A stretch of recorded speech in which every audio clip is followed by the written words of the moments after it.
Makofi ya kilo.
Okay, this is a joint press statement by the National Dialogue Committee delegation leaders at the unveiling of the Nadco report today, 25th November 2023. Ladies and gentlemen, dear Kenyans, in the history of our great nation, Kenya, the people have always had the great resolve to face all challenges that occasion from time to time.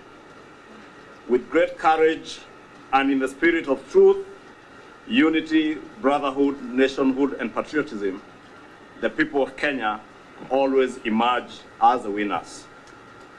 On this 25th day of November 2023, the National Dialogue Committee, established through a parliamentary process of the people's representation, is proud to midwife to the people of the Republic of Kenya the Nadco 2023 report. We are indeed proud to unveil the National Dialogue Committee's report, which has been electronically submitted to the principals representing both the Kenya Kwanza and Azimio la Umoja leadership. It is our firm belief that the report has addressed the issues that form the basis of the talks, and the recommendations therein will progressively heal our wounds, foster togetherness, promote national unity, restore our national pride, and usher us to greater national prosperity. We have a wish to admit that the journey preceding this joyous occasion has not been easy. We have weathered many storms that threaten the very fabric of our national unity. We have endured the tumultuous cycles of violence that marred our aspirations and hindered our collective progress. The scars of our past, etched in the loss of lives, the devastation of property, and the crippling blows to our economy, served as milestones that mark the seasons of our collective national travail. Throughout this process, concessions have been made or were made. Entrenched positions were relinquished, but unwavering dedication to the welfare of our beloved nation prevailed. We have placed Kenya above personal ambitions, recognizing that our people's unity and our nation's prosperity are paramount. Kenyans, through the stakeholder engagements, added their voices to what ails us as a nation, and the pathways that would bring us to a place of national healing and reconciliation, which is the spirit of the report that we are launching today and its recommendations. Our journey towards redemption has been guided by a resolute commitment to rebuilding not just physical structures, but the very essence of our nationhood. Together, we have embraced the virtues of unity, togetherness, and love, recognizing that our duty transcends political affiliations. It extends to safeguarding the prosperity and the well-being of every Kenyan. The essence of our unity lies not in fighting over our differences, but in transcending them, in understanding that our diversity is a cornerstone of our strength. We stand firm in our belief that political contestations should and must never be a catalyst for animosity or hatred in our great nation, Kenya. Instead, they should serve as avenues for constructive and continuous dialogue, where differing ideologies converge in pursuit of the greater good of Kenyans. The report that we are presenting to the nation today is a product of compromises forged in the crucible of shared sacrifice and unwavering patriotism.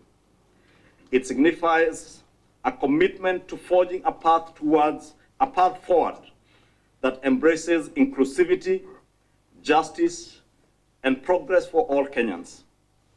Let us solemnly pledge to uphold the values of brotherhood and sisterhood, to nurture a culture of love, and to safeguard the unity that defines us as a nation. Our prayer for the nation is that we find multiplicity and not division in our diversities, be they ideological, ethnic, political, or religious. May these days stand as a testament to our collective resolve to chart a new course for Kenya, one that embodies the true spirit of patriotism, unity, and our progress. I will now, with all respect, welcome my co-chair, His Excellency Vice President Kalonzo Musyoka, to read through our recommendations. Thank you. And now our recommendations. The committee has been able to build consensus on a majority of issues. However, there is a divergent opinion on a few issues that have been referred to the leadership of the two coalitions for further consideration. To this end, the National Dialogue Committee has resolved the following amongst others. Number one, electoral justice and related matters. A, audit of the 2022 electoral process. Nadco has recommended the evaluation of the 2022 electoral process. B, restructuring and reconstitution of the IEBC. Nadco has recommended the establishment of an expanded selection panel from the current 7-member to a 9-member selection panel. C, time for resolution of presidential election petitions. Nadco recommends the increase of timelines within which the Supreme Court shall hear and determine a petition challenging the validity of a presidential election from 14 days to 21 days. D, electoral legal reforms. Nadco has recommended that legal reforms passed less than 18 months to the general elections become effective in the next electoral cycle. On cost of living, gharama ya maisha. A, Nadco recommends that all arms of government shall reduce their travel budgets by 50%, and that the Salaries and Remuneration Commission review daily subsistence allowances for state and public officers with a view to reducing by 30%.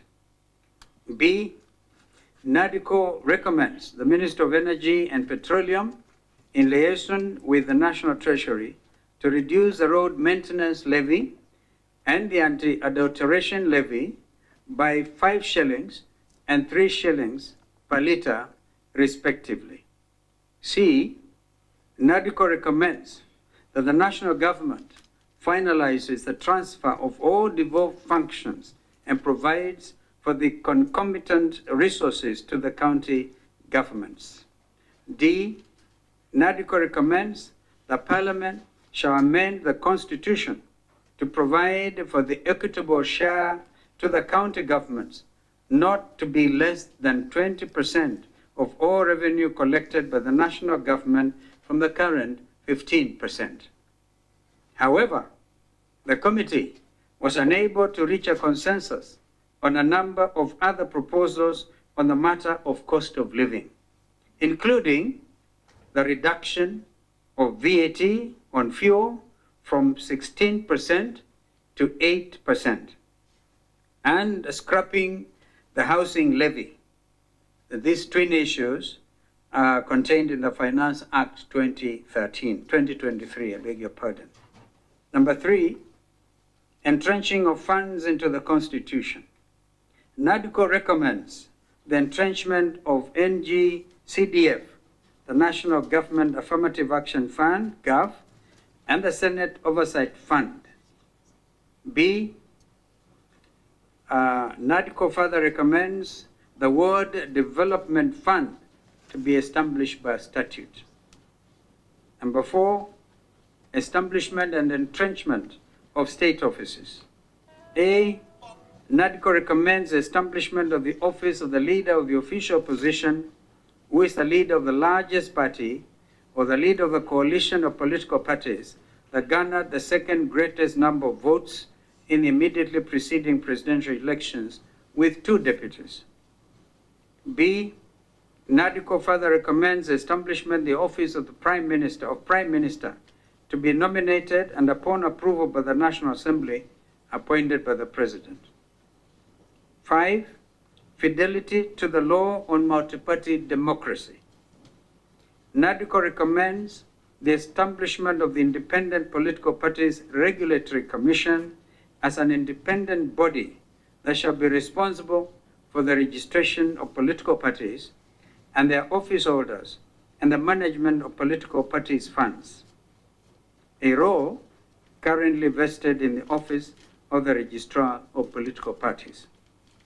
Ladies and gentlemen, dear Kenyans, as the curtain falls on Nadco and the country continues on its journey of nation building, it was an honor for all men and women in this room who were called upon to step up and serve their mother country, their country in its hour of need. On their behalf and of this delegation, we wish to acknowledge the commitment and dedication of the committee members, the able technical teams that I think I have another one. The able technical teams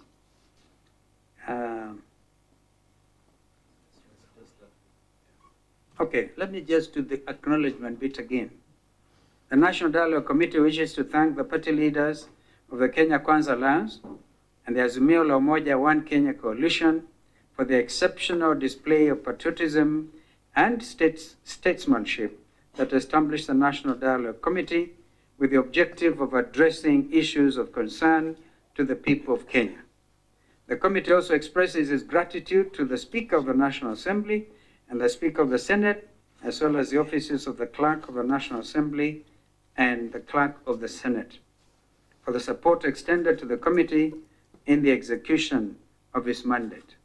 The committee further extends its appreciation to the Electoral Governance Institute for Africa, commonly referred to as ALGIA, for the support accorded to the committee. And Felix, if you're in the room, thank you very much.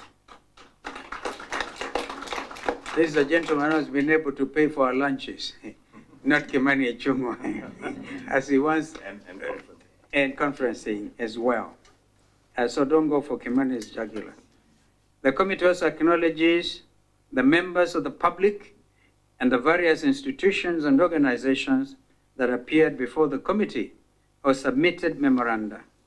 Their submissions played a significant role in shaping the deliberations and the recommendations of this committee. The committee also benefited immensely from the technical teams from both parties to the dialogue committee, as well as the secretariat from the Parliamentary Service Commission, who worked tirelessly with the committee throughout this process. The committee wishes to acknowledge members of the public who have continued to keenly follow the proceedings of this committee, and the media, wonderful people, stakeholders, who ensured that the country remained updated at all times. It is now our pleasant duty and privilege on behalf of the National Dialogue Committee to present the report of the committee, which, as Kimani said, will already be, if it is not already happened, be transmitted electronically to the two coalition leaders. I thank you.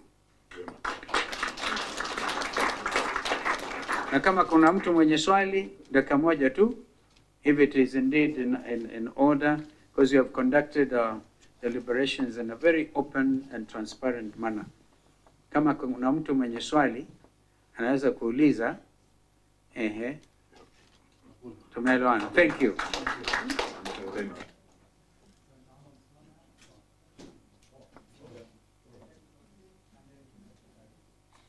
Actually, we honestly, and it was my special request, those young men and ladies you see sitting across there, they are the ones who have delivered this report. And we really would want to keep a record of this as the country moves forward. We really appreciate you for your professionalism. Yeah, by the way, the full report itself will be a matter, what you have just given is a press statement. The details will be available to the country on the areas of agreement and the areas of disagreement, as we have highlighted briefly. And so this is important, I think, for all of us.